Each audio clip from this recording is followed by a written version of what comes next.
ईरानी फौज ने खबरदार किया है कि ईरानी सरजमीन पर उतरने वाला कोई भी फौजी जिंदा नहीं बचेगा। ईरानी फौज ने वाज़ेह किया है कि अमरीकी और इसराइली फौजी घुसे तो उन्हें मारने का मौका मिल जाएगा। कैदियों के लिए ईरान में बड़ी बड़ी जेलें भी मौजूद हैं।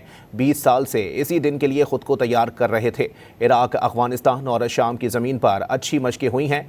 अमरीका माजी के तल्ख तजर्बात से सबक सीख ले तो बेहतर है। ईरानी फौज ने खबरदार किया है कि ईरानी सरजमीन पर उतरने वाला कोई भी फौजी जिंदा नहीं बचेगा। ईरानी फौज ने वाज़ेह किया है कि अमरीकी और इसराइली फौजी घुसे तो उन्हें मारने का मौका मिल जाएगा। कैदियों के लिए ईरान में बड़ी बड़ी जेलें भी मौजूद हैं। 20 साल से इसी दिन के लिए खुद को तैयार कर रहे थे।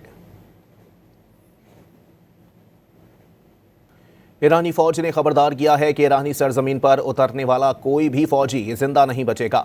ईरानी फौज ने वाज़ेह किया है कि अमरीकी और इसराइली फौजी घुसे तो उन्हें मारने का मौका मिल जाएगा। कैदियों के लिए ईरान में बड़ी बड़ी जेलें भी मौजूद हैं। 20 साल से इसी दिन के लिए खुद को तैयार कर रहे थे। इराक, अफगानिस्तान और शाम की ज़मीन पर अच्छी मशक़ें हुई हैं। अमरीका माजी के तल्ख तजर्बात से सबक सीख ले तो बेहतर है।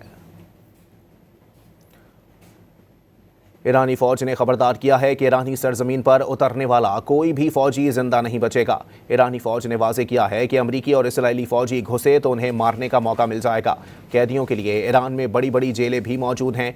20 साल से इसी दिन के लिए खुद को तैयार कर रहे थे।